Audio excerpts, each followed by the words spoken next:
Welcome to Derbyshire. First of all, I know you played here in the past.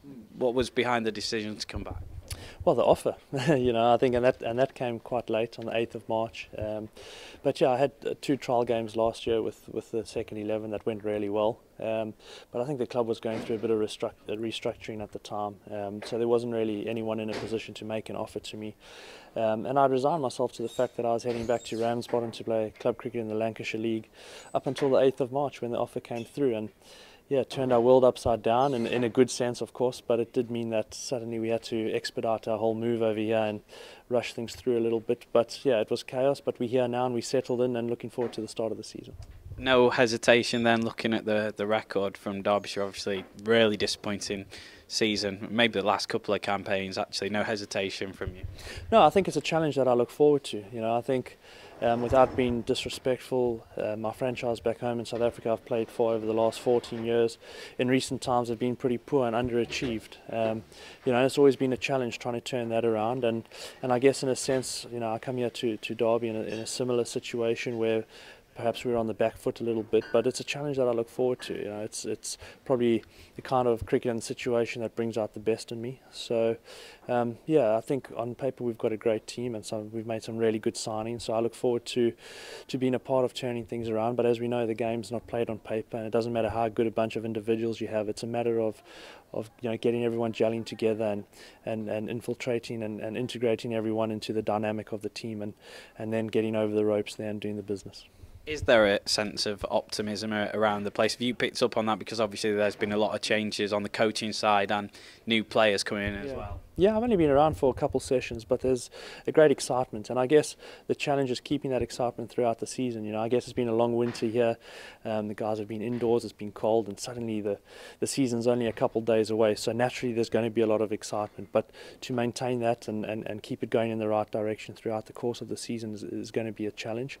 But I think so far the signs have been really good. It's a young group of players, so naturally with that comes enthusiasm and energy, but I think we've got a good balance. We've got some good senior experienced players around that, so finding that balance and that mixture of youth and experience is going to be important. Yeah, I was going to say it is quite a young group. You're one of the most experienced players in the squad, so what's your role? What comes with that? Yeah, by experience you mean older, so thank you for your politeness.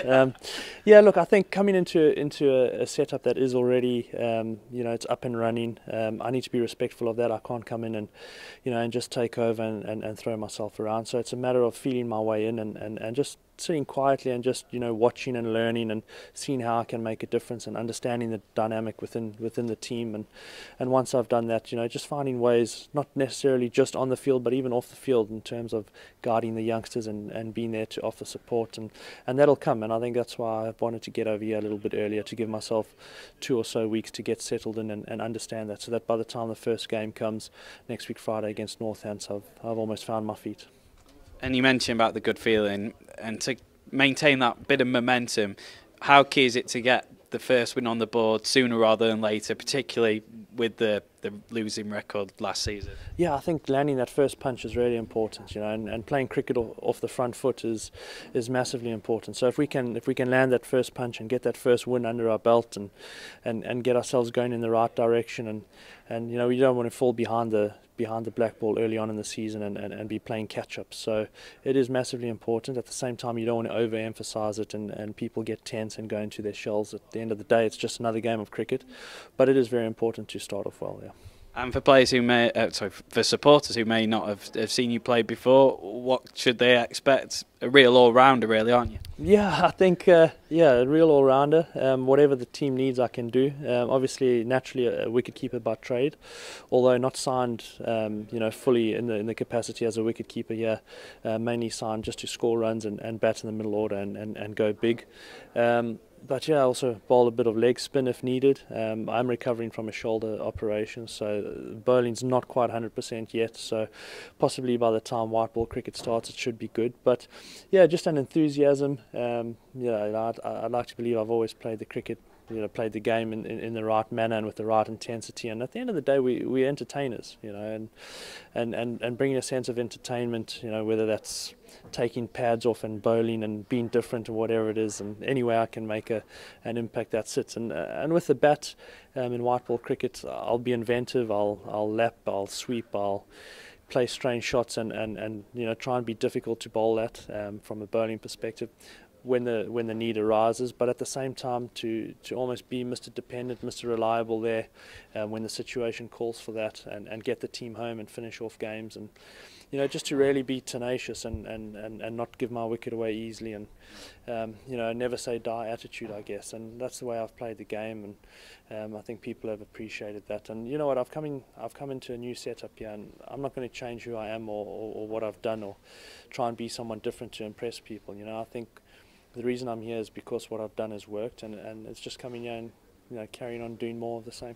Finally, in your capacity as a wicketkeeper, what have you made of Harvey so far from what you've seen of him? Because he's rated as one of England's actually up and coming big talent.